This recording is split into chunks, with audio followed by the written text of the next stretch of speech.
Bihar news में स्वागत है आपका दोस्तों। मैं हूं फिर दोस्त गनी और आप देख रहे हैं केडीबी लाइव। दोस्तों आज हो चुका है 4 दिसंबर 2023। तो आज की पूरे बिहार की टॉप न्यूज लेकर आए हैं आपके लिए। दोस्तों वीडियो शुरू करने से पहले आपको बता दें कि अगर आप नए आए हैं इस चैनल पर तो फिर चैनल को सब्सक्राइब करके बेल आइकन को प्रेस कर दीजिए और साथ ही वीडियो को लाइक कर दीजिए, अपने दोस्तों के साथ शेयर भी कीजिए। तो चलिए शुरू करते हैं आज की पूरे बिहार की टॉप न्यूज। दोस्तों आज बिहार न्यूज की शुरुआत टॉप हेडलाइन के साथ करते हैं। तो बात करते हैं कि बिहार में बड़ी ठंड, बारिश का अलर्ट जारी, जाने मौसम का हाल। सरकारी नौकरी होती तो हमें भी कोई ले जाता, पकरुआ विवाह पर बिहार के बेरोजगार युवकों ने कसा तंज। सबसे अधिक बदमाश, कुर्ते के ऊपर गंजी, बिहार में नेता बनने के लिए कौन कौन सी क्वालिटी जरूरी, प्रशांत किशोर ने समझाया पूरी डिटेल से। वरमाला के बाद मंडप में इंतजार करता रहा दूल्हा, उधर आशिक संग फरार हो गई दुल्हन। शादी किया, बच्चे हुए, 10 साल बाद बता रहा है बदसूरत, फरार पति को दिल्ली से आकर के ढूंढा तो बेच रहा था मोमोज। किसानों के लिए आफत लेकर के आई बारिश, धान की कटनी हुई प्रभावित, रबी की बुआई में हो रही है देरी। सीएम नीतीश कुमार की पार्टी को एमपी में झटका, 9 में से 4 सीट पर 100 वोट भी नहीं ला पाई जदयू।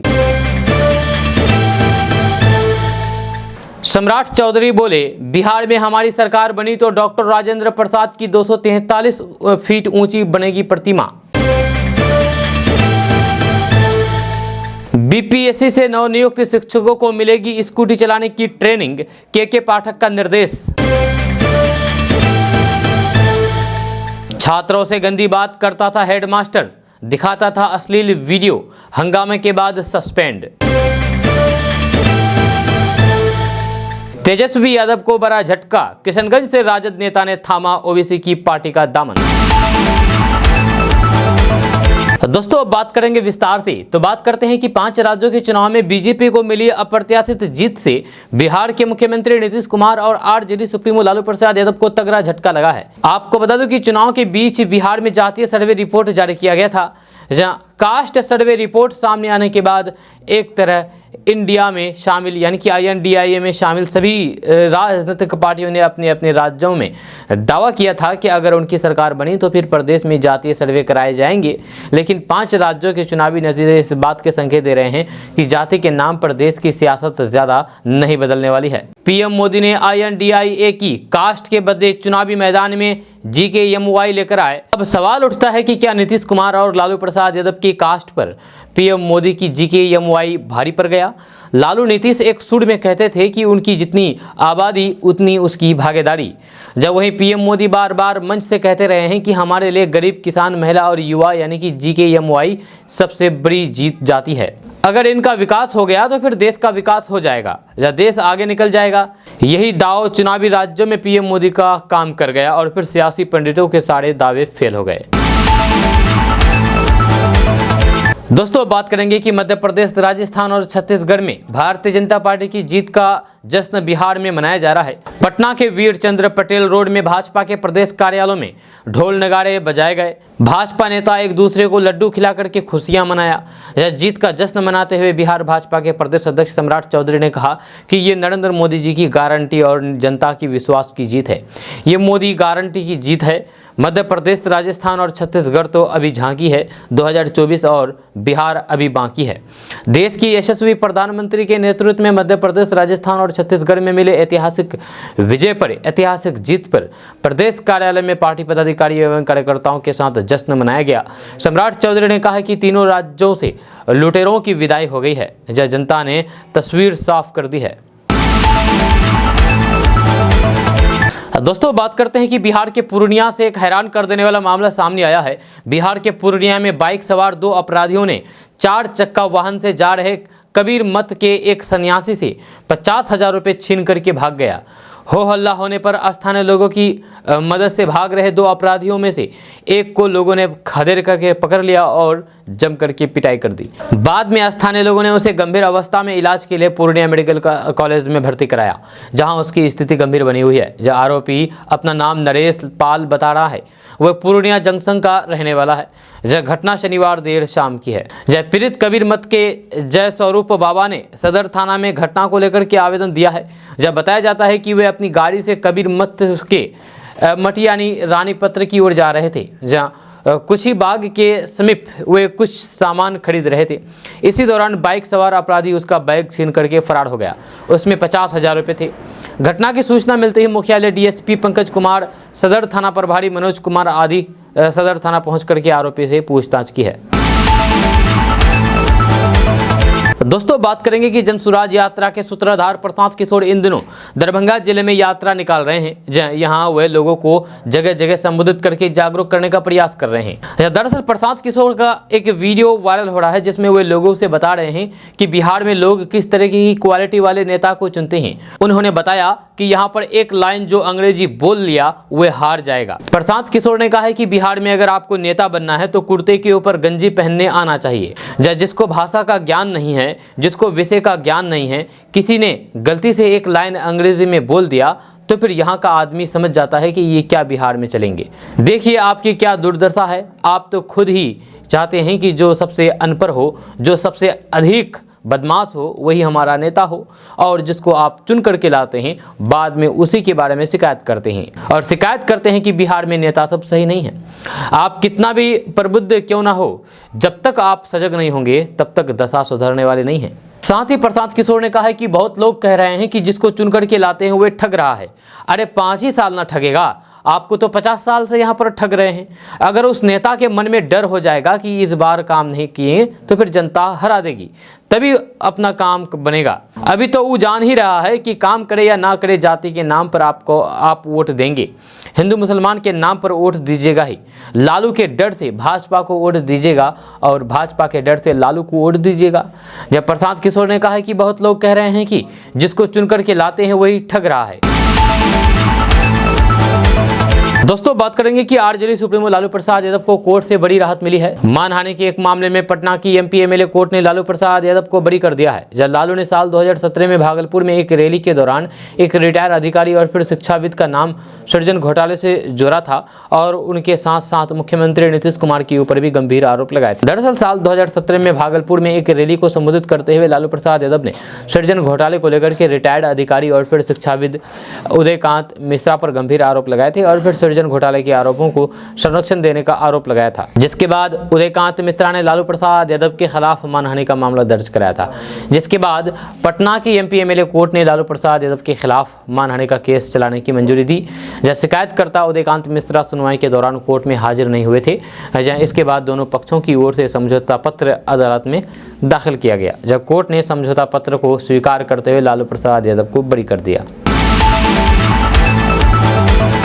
दोस्तों बात करेंगे कि बिहार सहित पूरे देश में इन दिनों लगन का दौर जारी है। रोजाना हजारों जोड़े एक दूसरे के साथ शादी के बंधन में बंध रहे हैं, लेकिन कुछ मामले ऐसे भी आ रहे हैं जहां शादियां या तो टूट जा रही है या फिर दुल्हा दुल्हन में से कोई भी एक राजी नहीं हो रहा है। जब शादी का ऐसा ही एक मामला बिहार के भागलपुर से सामने आया है। जब बिहार के भागलपुर में हुई इस अनोखी शादी की चर्चा चारों ओर हो रही है। इस अनोखी शादी में दूल्हे राजा ने वरमाला किसी और के गले में डाली और फिर दुल्हनिया किसी और को बना करके अपने घर ले गया। दरअसल भागलपुर जिला के नाथनगर के प्राणपुर निवासी प्रकाश कुमार की शादी भागलपुर सनहोला थाना क्षेत्र के तारर खरीदार गांव में तय हुई थी। दूल्हे राजा बैंड बाजा और बारात लेकर के अपनी दुल्हनिया को लेने के लिए खरीदार गांव पहुंचा। शादी की रात दुल्हा दुल्हन के साथ साथ परिवार वाले शादी की रस्में निभाने लगे। जब दूल्हे राजा ने तो दुल्हनिया के गले में वरमाला पहनाया और दूसरे को मिठाई खिलाई, एक दूसरे को मिठाई भी खिलाई। वरमाला की रस्में पूरी होने के बाद सिंदूरदान की रस्में निभाने की बारी आई, लेकिन सिंदूरदान से ठीक पहले दुल्हनिया शौचालय का बहाना बना करके अपने कमरे में चली गई। इधर मंडप पर पंडित जी और दूल्हे राजा दुल्हनिया का इंतजार करते रहे। उधर दुल्हनिया कमरे से पीछे के रास्ते निकल करके अपने आशिक के संग फरार हो गई। जी हाँ, घटना की जानकारी मिलते ही दोनों परिवार में खलबली मच गई। बाराती बेरंग होकर के गांव वापस लौट गया, लेकिन दूल्हे राजा शादी की जिद पर अड़े रहे। दूल्हे राजा अपनी होने वाली दुल्हनिया के घर धरने पर बैठ गए, जहां लोक लिहाज के मारे रिश्तेदारों ने गांव के एक लड़की को शादी के लिए तैयार किया, लेकिन दूल्हे राजा उस गांव में शादी करने से इनकार कर दिया। कहलगांव के श्यामपुर की लड़की से शादी तय हुई। इस दौरान दूल्हे राजा अपनी होने वाली दुल्हनिया के घर पर सेहरा सजाए बैठे रहा। अगले दिन दूल्हे राजा और नई नवेली दुल्हनिया की शादी भागलपुर नाथनगर के बाबा मंदिर में धूमधाम से कराई गई।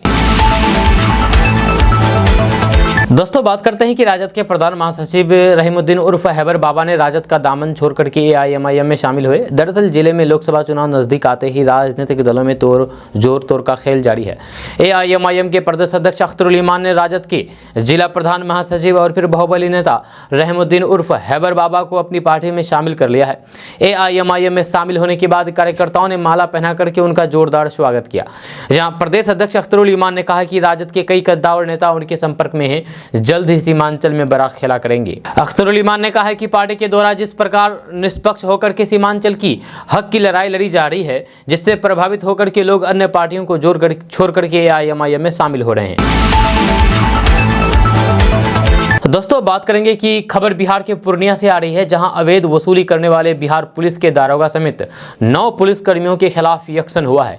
एसपी ने अवैध वसूली करने के आरोप में सभी पुलिसकर्मियों को सस्पेंड कर दिया है। एसपी को सूचना मिली थी कि आरोपी पुलिसकर्मी गश्ती के दौरान मछली लोड गाड़ियों से अवैध वसूली करते हैं। दरअसल बीते 30 नवंबर को ट्रैफिक के डीएसपी कौशल किशोर कमल के औचक निरीक्षण के दौरान 9 पुलिसकर्मियों को अवैध वसूली करते हुए पाया गया था। जब डीएसपी ने इन पुलिसकर्मियों को वसूली करते रंगे हाथ पकड़ा था, जब सभी NH 31 पर मछली की गाड़ी से वसूली कर रहे थे। एसपी आमिर जावेद ने मामले में कार्रवाई करते हुए सभी 9 पुलिसकर्मियों को सस्पेंड कर दिया है।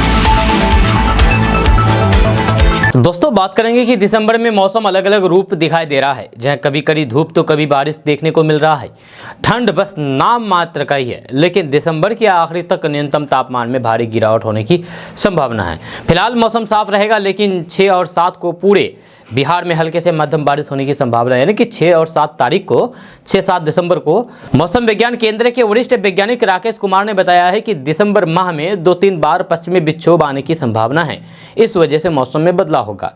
इस माह के अंत तक न्यूनतम पारा 7 से 8 डिग्री तक का जा सकता है और फिर सर्द हवाएं चलेगी। अधिकतम पारा में भी गिरावट होगी। दिसंबर माह की शुरुआत में से ही धुंध और हल्का कुहासा शुरू हो गया है। मौसम विज्ञान केंद्र के मुताबिक आने वाले दिनों में एक चक्रवाती तूफान 5 दिसंबर को नेल्लोर और फिर मछलीपट्टनम के बीच दक्षिण आंध्र प्रदेश तटों को पार करेगा। इस दौरान अधिकतम निरंतर हवा की गति 80 से 90 किलोमीटर प्रति घंटे से लेकर के 100 किलोमीटर प्रति घंटे तक रहेगी। इसके प्रभाव से बिहार का भी मौसम बदलेगा। बिहार में 6 और 7 दिसंबर को हल्के से मध्यम स्तर तक की बारिश होने की संभावना है। फिलहाल मौसम आमतौर पर शुष्क रहेगा। अगले 3 दिनों तक सुबह के समय में राज्य के यानी कि बिहार के अधिकांश भागों में हल्के से मध्यम स्तर का कुहासा छाए रहने का पूर्वानुमान है। इसके साथ ही अगले 5 दिनों के दौरान बिहार के न्यूनतम तापमान में कोई भी विशेष परिवर्तन की संभावना नहीं है। दोस्तों, बात करते हैं कि बिहार में इन दिनों लड़कियों के कई ऐसे मामले सामने आ रहे हैं जिसमें उनकी अश्लील फोटो वीडियो को सोशल मीडिया पर वायरल किया गया है।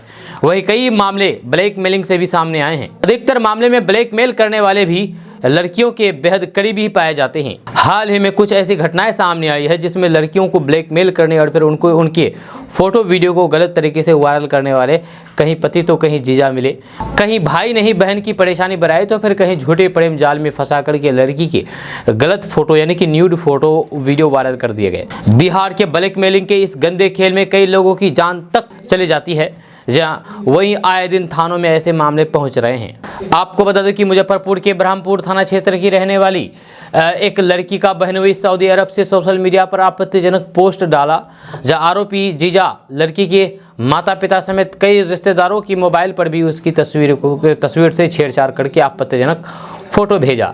इस वजह से वह मानसिक रूप से काफ़ी परेशान है। घटना को लेकर के उसने साइबर थाने में प्राथमिकी दर्ज कराई है। उसने अपने बहनोई जो मूल रूप से हथौड़ी थाना क्षेत्र के रहने वाले हैं उसको आरोपित बनाया गया है। इस खबर को देने का मकसद बस इतना है कि कहीं आपके साथ भी इस तरीके का धोखा ना हो, आपके साथ भी इस तरीके का घटना ना हो, तो आप सतर्क रहें, सावधान रहें, क्योंकि अभी इस तरीके का मामला पूरे बिहार में काफ़ी तेज़ी के साथ धड़ल्ले से चल रहा है।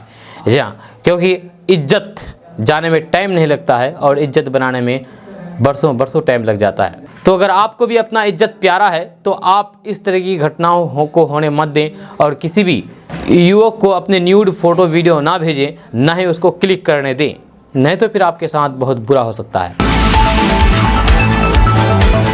दोस्तों, बिहार के पूर्व मुख्यमंत्री जीतन राम मांझी भारतीय जनता पार्टी को बधाई देने की हड़बड़ी में गड़बड़ी कर गए और मोदी को बधाई देने के साथ ही एनडीए के बजाय इंडिया गठबंधन को जीत की बधाई दे दी। इस ट्वीट में जीतन राम मांझी ने पीएम नरेंद्र मोदी की जमकर के तारीफ की है।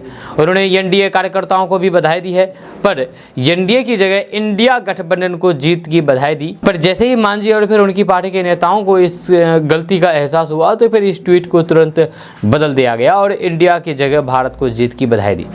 इस बीच मांझी का ये ट्वीट वायरल हो गया और फिर इस ट्वीट पर तरह तरह के कमेंट होने लगे। दोस्तों, बात करते हैं कि बिहार में एक बार फिर से पकड़ुआ शादी का मामला सामने आया है। इस बार बीपीएससी की परीक्षा पास करके हाल ही में शिक्षक बने एक युवक को कुछ लोगों ने किडनैप कर लिया और गन पॉइंट पर उसकी जबरदस्ती शादी करा दी गई। टीचर को स्कूल से ही अगवा कर लिया गया। जहां बिहार में पकड़ुआ विवाह के लिए बीते कुछ सालों में किडनैपिंग के मामले लगातार बढ़े हैं। बीपीएससी टीचर की जबरन शादी के मामले को लेकर के जब पटना के कुछ युवाओं से बात की गई तो फिर उनका कहना था कि इस तरीके के मामले ठीक नहीं हैं। ऐसे मामले सामने आने के बाद से युवाओं के परिवार वाले भी चिंतित हैं। आशीष और ऋषभ ने कहा कि हम लोग अभी बेरोजगार हैं, इसलिए हमारी अभी शादी नहीं हुई है। अगर हमारी भी सरकारी नौकरी लग गई होती तो हमें भी कोई उठा ले जाता और शादी करा देता। एक अन्य युवा ने कहा है कि हमारी नौकरी नहीं लगी तो अब तक हम कुंवारे हैं, अब हमें भी लग रहा है कि सरकारी नौकरी की तैयारी शुरू कर देनी चाहिए, तभी कोई हमारी शादी कराएगा।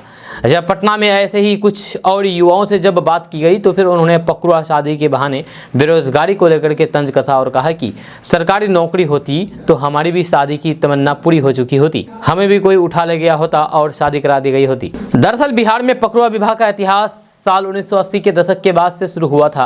रिपोर्ट्स के मुताबिक 80 के दशक के बाद बिहार के बेगूसराय जिले में पकड़ुआ विवाह का चलन सबसे अधिक था।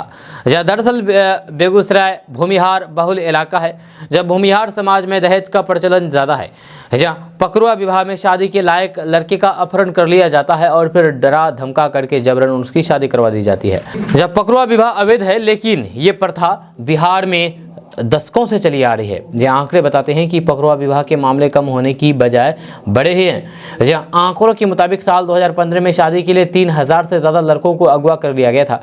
इसके बाद साल 2016 में 3075, साल 2017 में 3405, साल 2018 में 4137, साल 2019 में 4498 और साल 2020 में 2695 लड़कों का अपहरण किया गया था। दोस्तों, बात करते हैं कि मुख्यमंत्री नीतीश कुमार अस्वस्थ चल रहे हैं, यानी कि उनका स्वास्थ्य ठीक नहीं चल रहा है। मुख्यमंत्री के स्वास्थ्य को लेकर के मुख्य विपक्षी दल चिंतित है। जी हां, भारतीय जनता पार्टी की ओर से मुख्यमंत्री के स्वास्थ्य के बारे में जानकारी सार्वजनिक करने की मांग की गई है। सीएम नीतीश कुमार के स्वास्थ्य को लेकर के लंबे समय से सवाल उठ रहे हैं। भारतीय जनता पार्टी कई बार मुख्यमंत्री नीतीश कुमार के स्वास्थ्य को लेकर के जानकारी शेयर करने की मांग कर चुकी है। सीएम नीतीश कुमार बीमार चल रहे हैं और बिहार के लोग जल्द स्वस्थ होने की कामना भी कर रहे हैं। वहीं मुख्यमंत्री के स्वास्थ्य को लेकर के भाजपा ने चिंता जताई है। जब पिछले 3-4 दिनों से मुख्यमंत्री नीतीश कुमार बीमार चल रहे हैं। अस्वस्थ होने के चलते मुख्यमंत्री राजगीर महोत्सव के उद्घाटन कार्यक्रम में हिस्सा नहीं ले सके। उसके बाद भी किसी भी सार्वजनिक कार्यक्रम में मुख्यमंत्री की मौजूदगी नहीं देखी गई। अब भाजपा के प्रदेश अध्यक्ष सम्राट चौधरी ने कहा है कि हम लोगों को बिहार के मुख्यमंत्री की चिंता है। जब बिहार के लोग मुख्यमंत्री के स्वास्थ्य के बारे में जानकारी चाहते हैं। मुख्यमंत्री ने लंबे समय तक बिहार की सेवा की है और बिहार के लोगों को उनके स्वास्थ्य के बारे में जानकारी रखने का अधिकार है। मुख्यमंत्री के स्वास्थ्य के बारे में एक एक जानकारी को शेयर किया जाना चाहिए। उन्होंने कहा कि मुख्यमंत्री का हेल्थ बुलेटिन भी जारी किया जाना चाहिए। उनके स्वास्थ्य की जानकारी पूरे बिहार को देना चाहिए। उन्होंने इतने लंबे समय तक बिहार सेवा की और मुख्यमंत्री रहे, इसलिए उनके स्वास्थ्य की सारी जानकारी समाज को होनी चाहिए। दोस्तों, उत्तराखंड के उत्तरकाशी में सिलकियारा और फिर डंडल गांव के बीच निर्माणाधीन सुरंग में 17 दिन तक फंसे रहने के बाद निकाले गए 41 मजदूरों में बिहार के 5 मजदूर शामिल थे, जो शुक्रवार को फ्लाइट से पटना एयरपोर्ट पर पहुंचे और फिर अपने घरों को रवाना हुए। या उनके साथ उनके परिवार वाले भी थे। घर पहुंचने पर सभी का जोरदार स्वागत भी हुआ। सुरंग के अंदर अंधेरे में ना सोने की जगह होती है और न ही सोच की। ऐसे में इन श्रमिकों ने विषम परिस्थिति में बिताए अपने 17 दिनों की आप बीती को शेयर किया है। सभी मजदूरों ने उनको निकालने के लिए उत्तराखंड सरकार के प्रयासों की जमकर तारीफ की और इसे उनका दूसरा जन्म माना। मजदूरों ने बताया है कि टनल में फंसने के बाद पहले 24 घंटे तक वे काफी परेशान रहे। इसके बाद जब उन्हें बाहर से खाना और फिर अन्य सुविधाएं मिलने लगी तो फिर उन्हें उम्मीद जगी कि जल्द ही वे सुरंग से बाहर आ जाएंगे। इस दौरान सबसे बड़ी समस्या शौच को लेकर थी। जहाँ मजदूर सुरंग के एक हिस्से में ही खुले में शौच करते थे। जहाँ इसके अलावा उनके पास कोई भी दूसरा विकल्प नहीं था। जहाँ नहाने के लिए भी अनुकूल परिस्थितियां नहीं थी। जब मजदूरों के पास ना तो ज़्यादा कपड़े थे और ना ही गीले कपड़े सुखाने की कोई बेहतर व्यवस्था। ऐसे में जिन मजदूरों को नहाने की ज़रूरत महसूस हुई उन्होंने सुरंग के एक हिस्से में टपक रहे प्राकृतिक पानी से ही स्नान किया। आपको बता दूं कि सारण के सोनू कुमार साहब वहाँ सीनियर इलेक्ट्रीशियन का काम कर रहे हैं। जहां उन्होंने बताया है कि टनल धंसने के बाद शुरू के 24 घंटे में बहुत डर महसूस हुआ। लगा कि अब कभी बाहर की दुनिया देख पाएंगे भी या नहीं। लेकिन जब मैसेज मिला कि हम लोगों को निकालने का काम हो रहा है तो फिर उम्मीद जगी। इसके बाद तो लगातार बाहर से खाना, दवाइयाँ और फिर मैसेज भी मिलते रहे, जिससे 17 दिनों की लंबी अवधि में भी हमारा हौसला टूटने नहीं पाया। दोस्तों, बात करेंगे कि बिहार विद्यालय परीक्षा समिति ने special school teacher eligibility test 2023 के लिए ऑनलाइन आवेदन बिहार बोर्ड की ऑफिशियल वेबसाइट bsabstt.com पर शुरू हो चुके हैं। जब बिहार बोर्ड ने इस संबंध में 1 दिसंबर को नोटिफिकेशन जारी किया है। Bihar board special TT notice के अनुसार इच्छुक अभ्यर्थी 2/12/2023 से 22/12/2023 तक की अवधि में ऑनलाइन आवेदन पत्र और फिर आवेदन शुल्क जमा कर सकते हैं। दरअसल बिहार स्पेशल टीटी 2023 में 2 पेपर होंगे। जब कक्षा 1 से 5 तक के लिए पेपर 1 और कक्षा 6 से 8 तक के लिए पेपर 2 होगा। दोनों पेपर 150 प्रश्न के होंगे और फिर इनके लिए समान अंक भी निर्धारित है। जब परीक्षा में पूछा गया प्रत्येक प्रश्न 1 अंक का होगा। पेपर 1 में 5 भागों में प्रश्न होंगे जबकि पेपर 2 में 4 भागों में प्रश्न होंगे। दोस्तों, बात करते हैं कि बिहार के भोजपुर जिला के अजीमाबाद थाना क्षेत्र में स्थित नारायणगढ़ बालू घाट से भगवान राम विष्णु की मूर्ति मिलते ही क्षेत्र में आस्था की लहर दौड़ गई। जब थाने में जैसे ही भगवान विराज हुए तो फिर जयकारे से वातावरण भक्तिमय हो गया। जब लोगों ने भगवान को चुनरी उड़ा करके पूजा अर्चना शुरू कर दी। जब महिलाएं भी आरती उतारने थाना पहुंची। जब थाना अध्यक्ष ब्रजेश कुमार ने बताया है कि बरामद मूर्ति का वजन 2 किलो 461 ग्राम है, लंबाई करीब 11 इंच है। बरामद मूर्ति कहां से चुराई गई है पता लगाया जा रहा है। जहां से मूर्ति मिली है वहां अन्य मूर्तियों की भी खोज की जा रही है। जहां अभी बरामद मूर्ति को थाने की निगरानी में रखा जाएगा। आपको बता दें कि नारायणगढ़ बालू घाट पर जेसीबी से बालू खनन के दौरान मूर्ति मिली थी। यह ट्रक पर लोडिंग के दौरान नजर पड़ी। देखते ही देखते इसकी चर्चा क्षेत्र में आग की तरह फैल गई। जब बालू घाट पर कार्य कर रहे मजदूरों और फिर अन्य कर्मियों के द्वारा इस प्रतिमा को छिपाने का प्रयास किया गया, तब तक इसकी भनक स्थानीय थाने के साथ साथ पीरो के डीएसपी को मिल गई। जब मामले पर संज्ञान लेते हुए पुलिस ने बालू घाट के संचालक की अविलंब मूर्ति को सौंपने का निर्देश दिया, जिसके बाद घाट संचालक ने रविवार की सुबह थाने के समक्ष मूर्ति को प्रस्तुत कर दिया। मूर्ति बरामद होने की खबर क्षेत्र में फैल गई। जब फैलते ही लोग थाने पहुंच गए और फिर थाना अध्यक्ष के टेबल पर विराजे भगवान की पूजा अर्चना शुरू कर दी। दोस्तों, बात करते हैं कि राजस्थान, मध्य प्रदेश, छत्तीसगढ़ और तेलंगाना में विधानसभा चुनाव के लिए वोटों की गिनती खत्म हो गई। आपको बता दूं कि कल सुबह रविवार की कांग्रेस समर्थकों ने नई दिल्ली में स्थित पार्टी मुख्यालय पहुंचकर के पटाखे फोड़ना शुरू कर दिया। यह इतना ही नहीं, पार्टी ऑफिस में लड्डू मंगाए गए और नाच गाना भी हुआ। हालांकि बाद में चुनाव नतीजा क्या हुआ वो आप भी देखिए। आपको भी पता चला है कि नतीजा किनके पक्ष में हुआ। आपको बता दूं कि ठीक यही गलती बीजेपी ने बिहार में 2015 में हुए विधानसभा चुनाव के दौरान की थी। रिजल्ट आने से पहले ही बीजेपी कार्यकर्ता जश्न मनाने लगे, जब मगर बढ़त महागठबंधन ने बना ली। मीडिया रिपोर्ट्स में बताया गया है कि महागठबंधन से पिछड़ने के बाद भाजपा को लड्डू और फिर पटाखों के ऑर्डर रद्द करने पड़े। दोस्तों, एक ऐसा मामला सामने आया है जिसको सुनकर के आप भी हैरान रह जाएंगे। जी हाँ, शादी किया, बच्चे हुए, 10 साल बाद बता रहा है कि पत्नी बदसूरत है, इसलिए मैं उसको नहीं रखूंगा। जहां एक विवाहिता लोगों से पूछते पूछते बिहार के मुख्यमंत्री नीतीश कुमार के गृह जिला पहुंची। पूछने पर उन्होंने बताया है कि वह अपने पति को खोजते हुए नालंदा पहुंची है, लेकिन जब उसके पति का कहीं भी कोई भी अता पता नहीं चल पाया तब महिला शनिवार की शाम को महिला थाना पहुंची और वहां अपने पति के खिलाफ मामला दर्ज कराया। उनका कहना है कि उसके पति ने बदसूरत होने का आरोप लगा करके उसे छोड़ दिया। अब वह उसकी तलाश में दिल्ली से बिहार शरीफ पहुंची है। उसने पुलिस को बताया है कि मुझे जानकारी मिली है कि मेरा पति बिहार शरीफ में ही काम कर रहा है। दोस्तों, बात करेंगे कि किसानों ने 4 माह के परिश्रम से धान की फसल को अच्छी उपज के मुकाम तक पहुंचाया है, लेकिन बीते 3 दिनों से मौसम का मिजाज उन्हें डराने लगा है। जैसे किसान सख्ते में हैं। मजदूरों द्वारा काटे गए धान की फसल और बोझे अधिकतर किसानों के खेत में पड़े हैं। जो धान हार्वेस्टर से कटे हैं उसमें काफी नमी आई है, जिसे फिलहाल खरीदने वाला कोई नहीं है। जहाँ 2 दिनों से रुक रुक कर हो रही वर्षा से एकाएक ठंड बढ़ गई है। विद्यालय जाने वाले बच्चों के पठन पाठन पर प्रतिकूल असर पड़ा है। जब लोग गर्म कपड़ों का प्रयोग कर रहे हैं, खेतों में बोए गए आलू पर बुरा असर पड़ने की संभावना की जा रही है। किसान दीपक रंजन वर्मा के अनुसार इस वर्षा से किसानों को क्षति पहुंची है। जब कृषि वैज्ञानिक डॉक्टर रमाकांत सिंह ने बताया है कि वर्षा से धान की फसल पर बुरा प्रभाव पड़ा है। जब 7 दिसंबर तक मौसम खराब रहने की संभावना है। जहाँ इस वर्षा से गेहूं की बुआई 15 दिन देरी से होने की संभावना है, जिससे उत्पादन में कमी आ सकती है। दोस्तों, बात करते हैं कि राजद के प्रदेश अध्यक्ष जगदानंद सिंह ने कहा कि केंद्र की जन विरोधी नीतियों के कारण देश के गरीबों पर संकट है। उन्हें रोटी, कपड़ा और फिर मकान की सुविधाएं उपलब्ध नहीं है। वे शनिवार को बिहार प्रदेश राष्ट्रीय जनता दल व्यावसायिक प्रकोष्ठ के सम्मेलन समारोह को संबोधित कर रहे थे। अध्यक्षता प्रकोष्ठ के अध्यक्ष गोपाल प्रसाद गुप्ता ने की है। जगदानंद सिंह ने कहा कि महात्मा गांधी और फिर डॉक्टर राम मनोहर लोहिया के विचारों और आदर्शों के साथ लालू प्रसाद और तेजस्वी यादव सबको सम्मान और अधिकार दिलाने के प्रति संकल्पित हैं। यह देश की आधी से अधिक आबादी रोटी, कपड़ा और मकान के लिए तरस रही है। ऐसे लोग जो खतियान से लेकर के नामांकन तक में जाति का जिक्र करते हैं, वे 75% आरक्षण की व्यवस्था के बाद बेचैनी में है। यह जाति की व्यवस्था वर्षों से चली आ रही है। जब इसका विरोध करने वाले बताएं कि ये व्यवस्था किन लोगों ने बनाई है। ऐसे वाचल लोगों को सचिवालय से लेकर के पंचायत और फिर गाँव स्तर तक जवाब देने की आवश्यकता है। दोस्तों, इंडिया गठबंधन के अगुवा बने मुख्यमंत्री नीतीश कुमार को उनकी पार्टी के नेता प्रधानमंत्री के रूप में देख रहे थे। कई सभाओं में सीएम नीतीश कुमार प्रधानमंत्री के रूप में देखते हुए नारे भी लगाए। लेकिन ऐसा लगता है कि विधानसभा चुनाव में मुख्यमंत्री नीतीश कुमार की पार्टी जनता दल यूनाइटेड की किस्मत ठीक नहीं है।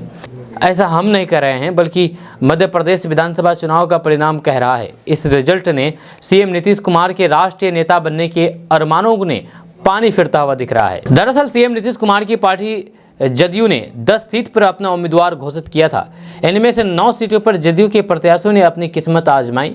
नरियोली सीट पर उम्मीदवार की घोषणा के बाद भी जदयू चुनाव नहीं लड़ सकी, लेकिन चुनाव नतीजे आने के बाद नीतीश कुमार के पैरों से जमीन खिसक गई है। जो सभी सीटों पर निराशी हाथ लगी है। एक सीट पर आए नतीजे यानी कि ठंडा विधानसभा पर वोट की संख्या 1000 पार कर पाई। बाकी 4 सीटों पर तो 100 वोट भी जदयू प्रत्याशी को नहीं मिली। दोस्तों, बात करेंगे कि इंटरनेट मीडिया पर एक लड़की का एक लड़के से दोस्ती हुई। उसके बाद आरोपी ने शादी का झांसा देकर के लड़की के साथ गलत काम किया। जब लड़की ने शादी के लिए दबाव बनाया तो फिर आरोपी युवक ने वीडियो और फिर फोटो प्रसारित किया। इसकी जानकारी जब लड़की के परिवार वालों को मिली तो फिर हड़कंप मच गया। परिवार वाले किशोरी को लेकर के फुलवारी शरीफ थाना पहुंचे और फिर युवक के खिलाफ प्राथमिकी दर्ज कराई। जहाँ पुलिस युवक की तलाश में छापेमारी कर रही है। जहाँ किशोरी की मेडिकल टेस्ट और फिर कोर्ट में बयान दर्ज किया गया है। लड़की के परिवार वालों ने पुलिस को बताया है कि वे 6 माह पहले फुलवारी शरीफ के एक इलाके का रहने वाले युवक से किशोरी का परिचय हुआ। बाद में दोनों दोस्त बन गए। नाबालिग लड़की का कहना है कि युवक ने उससे शादी का वादा किया और अवैध संबंध बनाया। यह युवक ने अश्लील फोटो वीडियो बना करके वायरल कर दिया। यह थाना अध्यक्ष सफीर आलम ने बताया है कि शादी का झांसा देकर के नाबालिग के साथ नाजायज संबंध बनाने और फिर आपत्तिजनक फोटो वीडियो इंटरनेट मीडिया पर प्रसारित करने के समेत अन्य आरोप में प्राथमिकी दर्ज की गई है। आरोपित की तलाश में छापेमारी की जा रही है।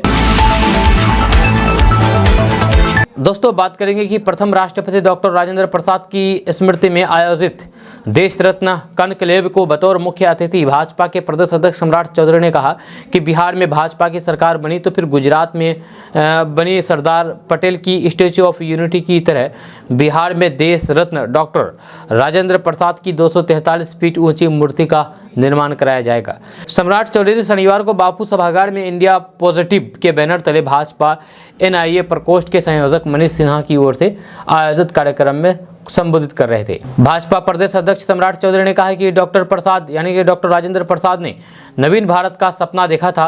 जब बिहार को गर्व है कि उसने डॉक्टर राजेंद्र बाबू के रूप में देश को पहला राष्ट्रपति दिया।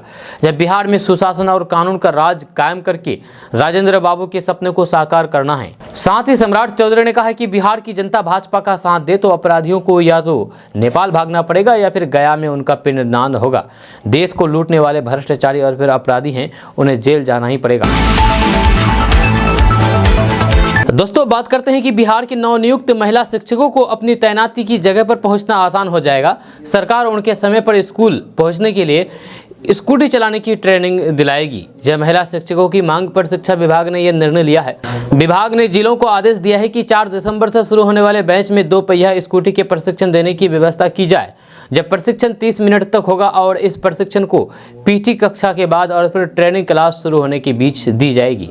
ट्रेनिंग शिक्षकों की संख्या को देखते हुए तय होगी और फिर सुबह 6:30 से 8:30 के बीच में ट्रेनिंग का कार्य पूरा किया जाएगा। जानकारी के मुताबिक शिक्षा विभाग ने जिलों को आदेश दिया है कि बीपीएससी से चयनित होने वाले नवनियुक्त शिक्षकों में महिलाओं की संख्या अधिक है। उन्हें स्कूल पहुंचने में देर नहीं हो और फिर वे समय पर स्कूल पहुंचे।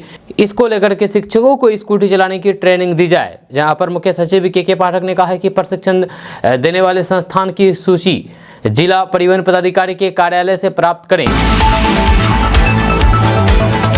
दोस्तों, बात करते हैं कि बिहार के गोपालगंज में एक स्कूल के प्रिंसिपल पर छात्रों ने गंदी बात करने का आरोप लगाया है। यहां कस्तूरबा गांधी आवासीय विद्यालय के प्रिंसिपल पर छात्रों ने आरोप लगाया है कि वे नहाने के दौरान बाथरूम में घुस जाता है और इसके साथ ही वे छात्रों को अश्लील वीडियो दिखाता है और उनसे गंदी बात करने की कोशिश करता है। इस बात की जानकारी जब छात्राओं ने अपने परिवार वालों को दी, तब अभिभावकों ने स्कूल पहुंच करके हंगामा किया। तब पुलिस को बुलानी पड़ी। जब प्रिंसिपल पर लगे गंभीर आरोप के बाद उन्हें सस्पेंड कर दिया गया है। यह मामले में बताया जा रहा है कि उत्क्रमित मध्य विद्यालय हथुआ कस्तूरबा गांधी आवासीय विद्यालय हथुआ की headmaster Parshuram Shah social media के जरिए छात्रों को अश्लील वीडियो दिखाते थे और गंदी बातें किया करते थे। इसके बाद कई छात्रों ने स्कूल जाना छोड़ दिया। जब पिछले 2 महीने में लगातार स्कूल में छात्रों की संख्या कम हो रही थी। छात्राएं स्कूल जाने से जब कतराने लगी तो अभिभावकों ने इसकी वजह पूछी। इसके बाद बच्चियों ने जो बताया उसे सुनकर के घर वाले हैरान रह गए। तब नाराज अभिभावकों ने स्कूल पहुंच करके हंगामा करना शुरू कर दिया और आरोपी प्रिंसिपल को स्कूल से हटाने की मांग करने लगे। दोस्तों, बात करते हैं कि 5 राज्यों में चुनाव होने के बाद 4 राज्यों के रिजल्ट आ गए हैं। 4 राज्यों में से 3 में कांग्रेस को हार का मुंह देखना पड़ा। 2024 के आम चुनाव में पहले भारतीय जनता पार्टी यानी कि बीजेपी के लिए जीत बड़े मायने रखती है। इस परिणाम को खास करके भारत की हिंदी बेल्ट का मूड कहा जा सकता है। इन विधानसभा चुनाव में बीजेपी की जीत के कई कारण हो सकते हैं, परंतु देश की सबसे पुरानी राजनीतिक पार्टी कांग्रेस अपनी हार के बड़े कारणों का पर जरूर सोच विचार करेगी। यदि ऊपरी तौर पर देखा जाए तो कांग्रेस की हार के 5 बड़े कारण हो सकते हैं। नंबर 1 कारण कांग्रेस का लचर संगठन। जमीनी स्तर पर कांग्रेस का संगठन काफ़ी कमज़ोर नजर आता है। एक समय था जब कांग्रेस सेवा दल, महिला कांग्रेस, सर्वोदय यूथ कांग्रेस जैसे संगठन पार्टी के लिए खूब काम करते थे। उनका संपर्क सीधा लोगों से था और सरकार की नीतियों और फिर योजनाओं को आम लोगों तक पहुंचाना सरल हो जाता था। परंतु पिछले काफ़ी समय से ये सभी संगठन सुस्त नजर आते हैं। वहीं पर दूसरा है नेतृत्व में विश्वास की कमी। सबसे बड़े कारणों में से एक कारण है कि कांग्रेस का नेतृत्व कमजोर दिखने लगा है। हालांकि भारत जोड़ो यात्रा से राहुल गांधी को एक मास लीडर यानी कि जन नेता के तौर पर स्थापित करने की कोशिश की गई है। जब ये यात्रा जहां जहां से गुजरी वहां लोग जुड़ते भी दिखे, मगर जब तक भीड़ वोटों में तब्दील ना हो तब तक किसी भी नेता का जन नेता बन पाना मुश्किल है। कांग्रेस के भीतरी संगठनों में ही अपने नेतृत्व के प्रति विश्वास की कमी नजर आती है, जिसका लाभ सीधे तौर पर भाजपा को मिला है। वहीं पर तीसरा है गुटबाजी। जी हाँ, इस बार मध्य प्रदेश और राजस्थान में कांग्रेस के अंदर भी बड़ी गुटबाजी देखने को मिली। जब कांग्रेस में अशोक गहलोत और सचिन पायलट के गुटों में तकरार पहले दिन से ही उजागर थी। पूरे 5 सालों तक कांग्रेस का शीर्ष नेतृत्व इसे गड़बड़ी को ठीक करने में जुटा रहा। मध्य प्रदेश में ज्योतिरादित्य सिंधिया के भाजपा में जाने के बाद कई छोटे नेताओं ने भी बीजेपी का दामन थाम लिया, तब से वे खाली जगह भर नहीं पाई। वहीं पर चौथा है कमजोर कम्युनिकेशन। जहां सवाल है कि कांग्रेस के संगठन कमजोर क्यों हैं।